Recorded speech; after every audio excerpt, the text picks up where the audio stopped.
Et un témoignage, c'est ça qu'on vit dans la vie chrétienne. Témoigner ça qu'on vit. Je veux vous témoigner ça que Dieu l'a fait dans ma vie.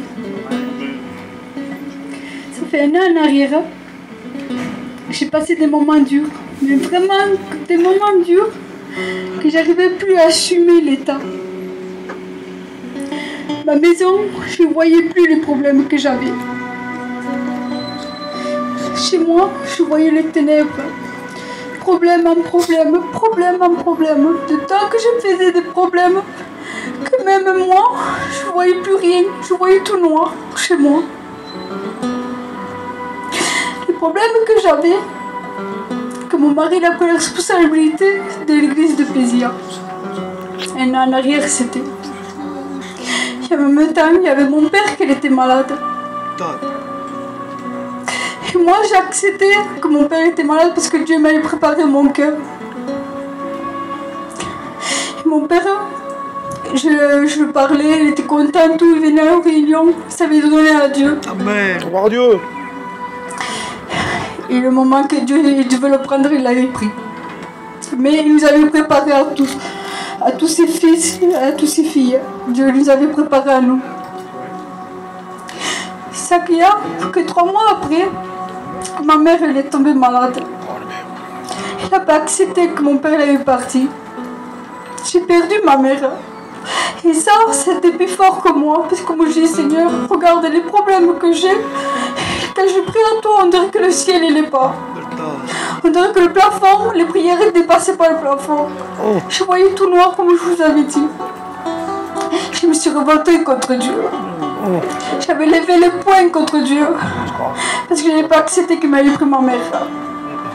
Parce que je n'étais pas prête qu'il avait pris. Et moi je priais, mais je priais contre lui. Je disais de tout. Avec ma honte que j'ai maintenant. Je disais de tout. Si je dis Seigneur, c'est pas vrai, tu ne justes pas. Si tu justerais, tu les réunirais, il serait encore avec moi. Il serait. Et moi, je priais, mais je disais ça quand ils venaient, mes soeurs, tout ça, qui on était à l'hôpital. Ils disaient, regarde. Moi, j'avais aucun mot pour les encourager. Au contraire, c'était eux, parce que c'était autre grade, c'était eux qui m'encourageaient. Et moi, je ne l'acceptais pas. Je ne voulais pas, moi, qu'ils partent. En fin de compte, Dieu l'a pris. Mais moi, j'étais complètement révoltée. Du temps que j'étais révoltée, que j'étais enfermée à ma maison, je voulais personne qui me parle. Et une fois, je me suis assise devant chez moi aux escaliers. Voilà ton nom, Jésus. Il y a ma fille qui l'a venue. Il disait, maman, il y a la réunion dehors. Vas-y à la réunion. Il a dit, maman, j'ai dit à ma fille, ne me parle pas de Dieu. J'ai dit, vas-y toi. Vas-y, c'est bien pour toi, ça te fera du bien, mais pour moi, non. Ma fille, elle avait que 9 ans, lui, là. Moi, j'ai jeté ma fille dehors. Moi, j'ai dégagé. Ma fille, elle est partie en pleurant. Ça m'a fait mal, je suis rentrée en ma chambre, je pleurais. Moi, je dis, Seigneur, pourquoi tu me fais ça? J'ai prié, mais mes prières, moi, c'était que parler. Moi j'ai dit non, je ne veux pas t'entendre quand tu prie qu'on ait le cœur brisé. Appelle qu'on sent l'Esprit de Dieu. Dieu nous bénit. Amen, amen. Et moi je ne voulais pas que Dieu me bénisse, je fermais mon cœur. Je savais la bénédiction que c'était Dieu, je savais qu'il allait me guérir. Et moi je ne voulais pas. Je voulais rester dans mon état. Mais ça c'était l'ennemi qui me faisait comprendre ça. L'ennemi disait regarde. Où est ton Dieu grand qu'il est? Regarde, il t'a pris tes parents. Regarde dans ton foyer, regarde le désordre qu'il y a. Il te dit qu'il y a un Dieu vivant. Où il est? Et moi, je me suis retournée contre mon mari qui venait de la réunion. Je disais de tout. J'étais allée à la réunion. Il dit oui, je suis allée à la réunion.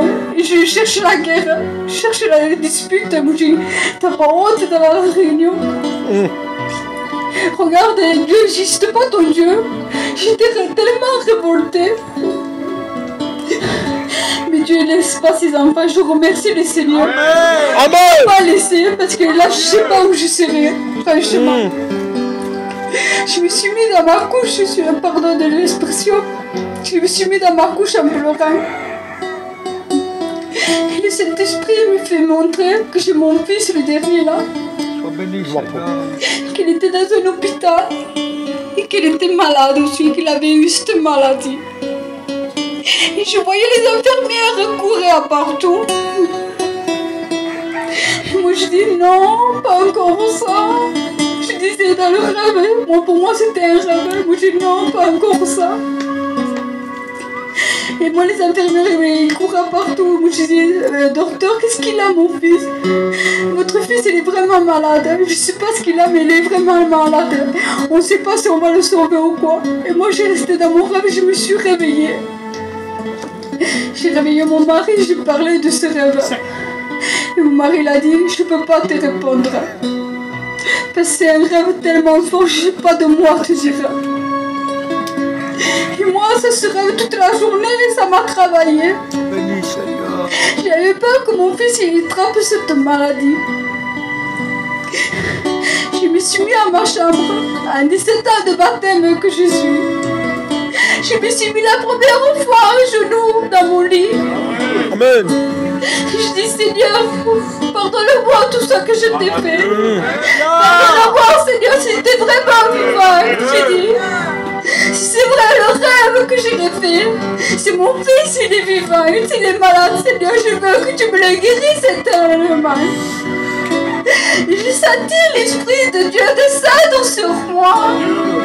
Et cet esprit, quand tu connais la voix de Dieu, tu sais le reconnaître quand c'est l'ennemi ou l'esprit. Et l'esprit me dit, c'est pas ton fils qui est malade. Je t'ai fait montrer que c'était ton fils, mais en réalité c'est toi qui t'es malade. Tu es en train de te mourir toi seul. Et moi je dis Seigneur, comment Seigneur? Il a dit oui, parce que regarde, tu ne veux pas accepter mon Dieu. Tu ne veux pas accepter la parole que je te donne. Alors tu es en train de te mourir toi seul. Moi je dis Seigneur, me laisse pas comme ça. Viens me guérir. Il a dit la seule solution pour te guérir. Reviens à ta maison. Amen. Et écoutez la parole de Dieu. C'est la seule guérison qui t'a. Amen. La guérison c'est la parole de Dieu. Il n'y a aucun homme qui peut te guérir, mais la seule c'est Dieu qui peut te guérir. Et je remercie le Seigneur parce que tous les jours me donne la force et me bénit mon foyer. Amen. Et c'est une grâce d'appartenir à Dieu. Parce que le monde n'a rien à t'apporter, oui, avec des problèmes. Je vous dis, les jeunes, arrêtez de courir derrière le monde parce qu'il n'y a rien de vous amener. Courez derrière le Seigneur au mieux. Je vous dis ça, les 4 mots que j'ai dans mon cœur. Merci. Amen.